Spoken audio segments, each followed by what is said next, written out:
आघाडीचा उमेदवार कोण आहे हे आघाडीने सांगितलंय। आता लोकशाहीमध्ये प्रत्येकाला अधिकार आहे त्यांचं कधी बोलायचा, तर मला वाटतं हा प्रश्न याचं उत्तर माझ्याकडे कसं असतं। बारामती लोकसभा मतदारसंघातून आपण बघितलंय की आता महायुतीचे घटक पक्ष असणारे विजय शिवतारे यांनी बंड पुकारले, ते अपक्ष म्हणून लढणार। महायुतीमध्ये देखील आता हळूहळू खूप पडताना दिसतो, कसं लागतं? हा महायुतीचा अंतर्गत प्रश्न आहे ना। ताई, तुम्ही इंदापुरात परवा मेळावा घेतला आणि धमकावण्याचं राजकारण केलं गेलं असं म्हटलं जातं। त्यानंतर तुम्ही स्थानिक आमदारांना इशारा देखील दिला।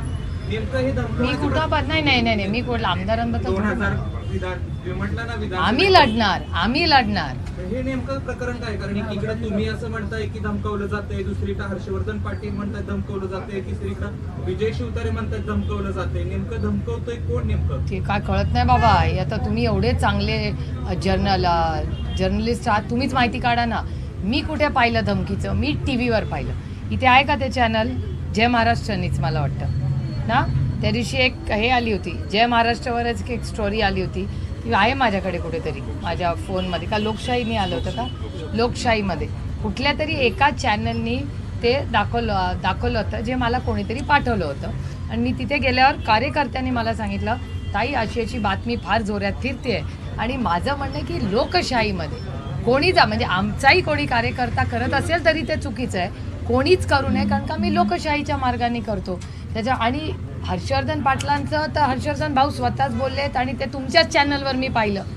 त्यानंतर माननीय शिवतारे साहेब काय म्हणतात ते मला माहिती नाही, ते कुठल्या धमकीचं, माझी काय त्यांच्याशी चर्चा नाही, गाठभेट नाही। एका लग्नात झाली होती महिन्यापूर्वी भेट, पण तेव्हा काही ही चर्चा व्हायचा विषय नाही, आम्ही एका लग्नात भेटलो होतो।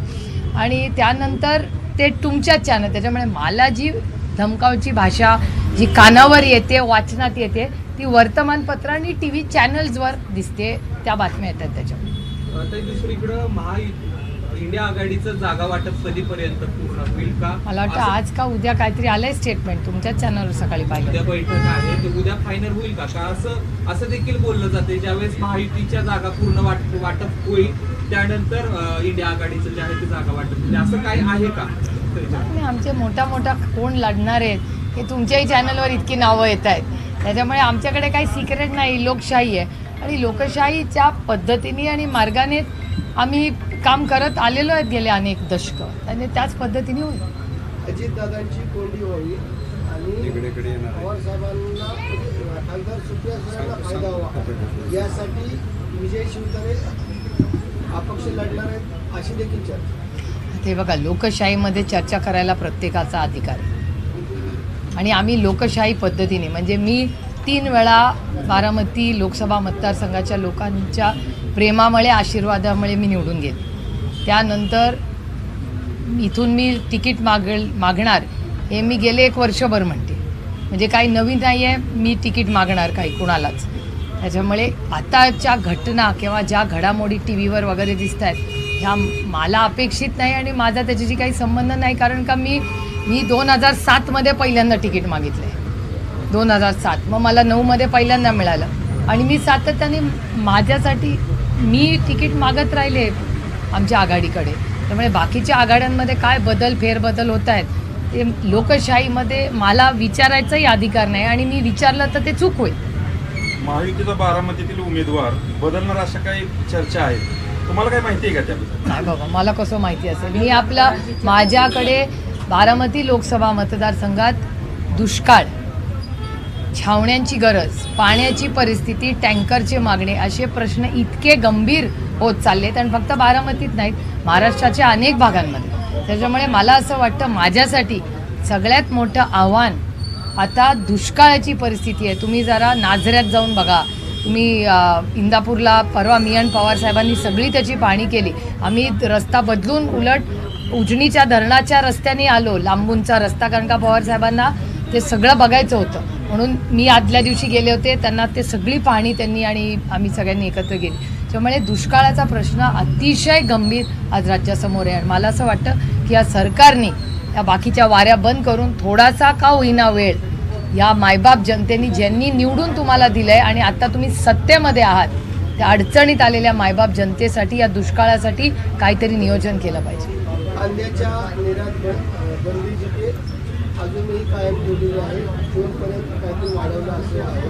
त्यामुळे कांदा उत्पादक शेतकरी देखील अडचणीत आलेले आहे आणि राज्य सरकार याकडे गांभीर्याने लक्ष देत नाही. तर मी जाहीर निषेध करते या निर्णयाचा. पार्लमेंटमध्ये माझं आणि अमोलदादांचं निलंबन कशावरनं झालं? याच्यावरनं तर झालं. कांद्याला हमीभाव मिळावा आणि निर्यात बंदी उठावी ह्याच्यासाठी तर आम्ही लढत होतो दिल्लीत. तर आम्हाला तिथून हद्दपार केलं, आम्हाला दोघांना निलंबित केलं पार्लमेंटमधून. तर ही दडपशाही नाही तर काय. आणि हा विषय मी आज मांडत नाही आहे. मी 8 महिने माझं ट्विटर अकाउंट बघा, मी 8 महिन्यापासून पियुष गोयलांना ट्विट करते की बाबा तुम्ही कांद्याचं धोरण बघा, नाहीतर कांद्याचा पिकवणारा शेतकरी, दूध, सोयाबीन ह्या सगळे शेतकरी अडचणीत येतील. हे मी 8 महिने म्हणते. आता जे मी म्हणत होते ते आज सगळं खरं होतंय बघा. इंडिया आघाडीचे एक दिल्लीचे मुख्यमंत्री अरविंद केजरीवाल यांना ईडीने अटक केलेली आहे. इंडिया आघाडीला याचा फायदा होईल? अहो, या गोष्टी तोट्यान फायद्याच्या नसतात. ही दडपशाहीच्या विरोधात लढाई. तेवढंच नाही, अरविंद केजरीवालांना अटक झाली, त्याच्यानंतर झारखंडच्या मुख्यमंत्र्यांच्या मागे तुम्ही बघताच आहे काय चाललंय. त्यानंतर कन्नीमोळी तामिळनाडू त्यांच्या केसेस उघडल्या आहेत. महुआ मोहित्रांच्या विरोधात आता त्यांच्याकडे काही रेड झाल्यात असंच तुमच्या चॅनलवर आलं. किंवा या सगळ्या गोष्टी ज्या होत आहेत ह्या प्रचंड अस्वस्थ करणार आहेत. एकीकडे दुष्काळ, एकीकडे अरविंद केजरीवालांची अटक, तिसरीकडे कोणाची तरी रेड चालली आहे. आणि त्या इलेक्टोरल बॉन्ड्सचं काय झालं? ज्या इलेक्टोरल बॉन्ड्समध्ये सगळ्यात उच्च माननीय सुप्रीम कोर्टाने सांगितलं, शब्द वापरला, क्विट प्रो को. मेघा नावाची जी इन्फ्रास्ट्रक्चरची कंपनी आहे त्याच्या पैशाचं पुढे काय झालं ते म्हणजे मी बोलू नये असं. खरं तर आपल्या सुसंस्कृत लोकांमध्ये तो शब्दही वापरणं चुकीचं आहे. मी दिलगिरी व्यक्त करूनच शब्दे.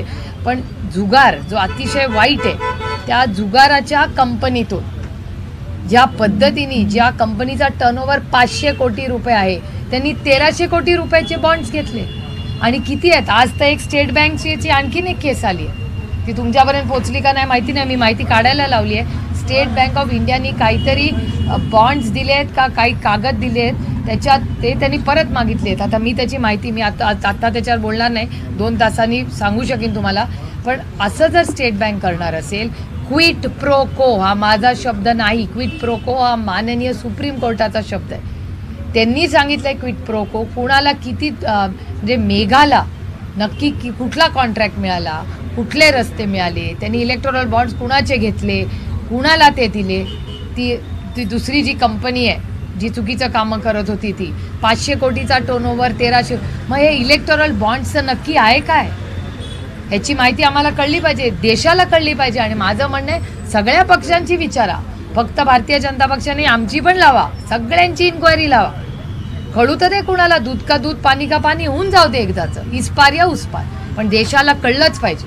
जसं जशा निवडणुका जवळ येतात तशा आता राष्ट्रवादीमधून उमेदवार शरदचंद्र पवार गटाकडे येताना आपल्याला पाहायला येतं. आदरणीय पवार साहेबांवर केलेलं प्रेम, विश्वास आणि त्यांनी केलेलं काम हे उभ्या महाराष्ट्रातनी 6 दशकं पाहिलेलं आहे. आम्ही कधीही सुडाचं राजकारण केलं नाही किंवा चुकीच्या कधी असलं राजकारण आम्ही कधी केलं नाही आणि आमच्या संस्कृतीत बसतही नाही.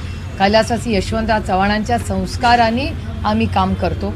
त्याच्यामुळे लोक पक्षात येत असतील चांगल्या कामासाठी आणि विकासासाठी, त्याचा अर्थातच मनापासून स्वागतच होईल. वंचितचा महाविकास आघाडीतला स्टेटस काय ते तुमच्यासोबत आहे आता की उद्या नाही? कळेल. मला माहिती नाही, कालच्या मीटिंगला मी नव्हते. काल संध्याकाळी जी उद्धवजींची साहेबांची वगैरे मीटिंग झाली तेव्हा मी माझ्या संध्याकाळी लोकसभा मतदारसंघात होते. मला वाटतं जयंत पाटील साहेब, संजय राऊत साहेब आणि थोरात साहेबच सांगू शकतील, कारण का ते कालच्या त्या मीटिंगमध्ये होते आणि आज का उद्या आहे परत त्यांची.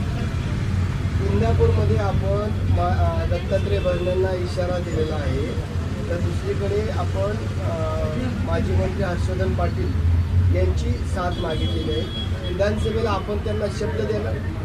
हे बघा, भरणे मामा 3 वर्ष, आत्ता काडीमोड 6 महिन्यात पूर्वी झाली, कारण का त्यांनी एक वेगळा विचार, ठीक आहे, त्याचा मी मान सन्मान करते. एक लोकशाहीमध्ये प्रत्येकाला आपला निर्णय घ्यायचा अधिकार आहे. पण 15 वर्ष आम्ही एकत्र काम केलं का सगळ्यांनी? तर केलं. हर्षवर्धन भाऊ असतील, भरणे मामा असतील, सगळे तिकडे सहकारी पदाधिकारी त्यांनी मला इलेक्शनला मदत केली का तर केली, अच्छे को अच्छा कहना चाहिए. आणि मी विसरले नाही की त्यांनी सगळ्यांनी मला मदत केली आणि मी आयुष्यभर विसरणार नाही. आता त्यांनी सगळ्यांनी काय निर्णय घेतला एक लोकशाही पद्धतीने त्यांनी घेतलाय, पण त्यांनी मला आधी मदत केली आहे का? हो. त्याबद्दल मी आभारी आहे का? अर्थातच आभारी आहे. माझ्या आईने माझ्यावर केलेले संस्कार आहेत. आयुष्यात एवढं पण कोणीतरी केलं असेल आयुष्यभर विसरले, त्याच्यामुळे मी कधीही ते विसरणार नाही. पण विधानसभेला राष्ट्रवादी काँग्रेस पक्ष आम्ही इलेक्शन तिथे लढणार का? तर आमची जी आघाडी आहे ती 100% महाराष्ट्रात ग्रामपंचायत, लोकसभा, विधानसभा, कारखाना, बँक, जिल्हा आपलं पंचायत समिती, जिल्हा परिषद, आम्ही सगळ्या इलेक्शन सगळीकडे राज्यात आमची महाविकास आघाडी पूर्ण ताकदीने लढणार. आता कोण तिथे लढणार, काय लढणारे आमचे मोठे नेते, प्रचाराला तर आमच्यासारखे कार्यकर्ते 24/7 उतरणार. ताई, याच्या आधी तुम्ही राज्याचा दौरा करायचा, बारामती लोकसभा मतदारसंघात राष्ट्रवादीमध्ये फूट पडल्यानंतर तुम्ही बारामती लोकसभा मतदारसंघात अडकवलं जातंय तुम्हाला की तुम्ही? अहो, आम्ही सीटची वाट बघतोय. सीट तर अनाऊन्स होऊ द्या. मी कुणाचा जाऊन प्रचार करणार? प्रचार करायला फॉर्म तर भरायला पाहिजे. आता वर्ध्याला फॉर्म भरायला जायचं आहे मला, पण सीट अनाऊन्स केल्याशिवाय मी प्रचाराला कशी जाणार? सभा तर लागल्या पाहिजे. सभा लागल्यावर प्रचार सुरू झाल्यावर मी जाणार. पण त्या आणि तिन्हीसाठी आम्ही सगळे जाणार. कारण मी तुम्हाला सांगते, आज नंतर मला विचारूही नका की तुम्ही किती सीट लढणार, कारण का माझं एकच उत्तर असेल, आम्ही 48 सीट महाराष्ट्रात लढणार, सगळ्या सीट. त्याच्यामुळे जिथे प्रचाराला जबाबदारी पडेल सगळ्या सीट आपल्याच आहेत. त्याच्यामुळे आपण सगळीकडे जिथे वरून जेव्हा सांगितलं जाईल की सुप्रिया सुळे अमरावतीला जा, वर्ध्याला जा, चंद्रपूरला जा किंवा मुंबईला जा, जिथे सांगतील तिथे आम्हाला जायचं आहे प्रचारात. पण त्याच्यासाठी फॉर्म भीम तो प्रोसेसची वाट बघतोय. महायुती संदर्भातला एक प्रश्न आहे. अर्थात तुम्ही असं उत्तर तुमच्याकडून अपेक्षित नाहीये की तो त्यांचा वैयक्तिक प्रश्न असं अपेक्षित नाही. बारामती लोकसभा मतदारसंघाचा विचार करायला गेलं तर महायुतीतला तिढ्याकडे तुम्ही कसं बघता? कारण एकीकडे हर्षवर्धन पाटील नाराज आहेत, दुसरीकडे विजय शिवतारे नाराज आहेत, अनेक ठिकाणी जे आहे ते आम्ही उमेदवार किंवा तुमच्या विरोधात सगळे एकत्र जरी असते उतरले असते, सगळ्यांचा उद्देश एकच आहे की तुम्हाला हरवणं, परंतु सगळ्यांमध्ये जे आहे ते मतभेद दिसत आहेत. पुढच्या आठवड्यात देवेंद्र फडणवीस देखील मतभेद दूर करण्यासाठी आहे. याकडे सगळ्याकडे तुम्ही कसं बघता? एक तर अतिथी देवो भव.